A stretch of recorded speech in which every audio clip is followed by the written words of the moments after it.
dilber eşidey ardı halimi, görsen kılmatımda beni har etmen.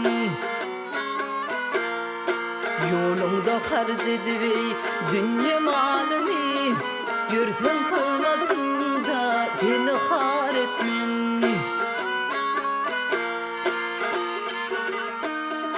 İnne baş koymuşam ey senin yoluna, hayran bolup bakmaley tağı soluna. Terhine yaraşar ey nedik koluna, görsen hırmatımda seni har etmen. Terhine yaraşar ey nedik koluna, görsen hırmatımda seni har etmen, seni har etmen.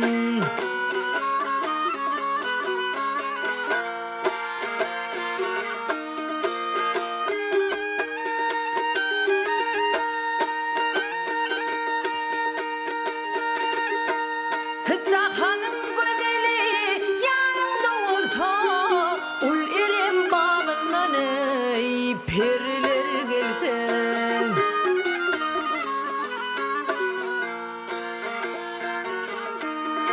Kümüşlü kollarını boynumdan salsa, men senden öğreni sever yar etmey, seni har etmen. Seydidir hoş olvey göz kaşın gerte, ya da kadıp bileney yanımda dursa.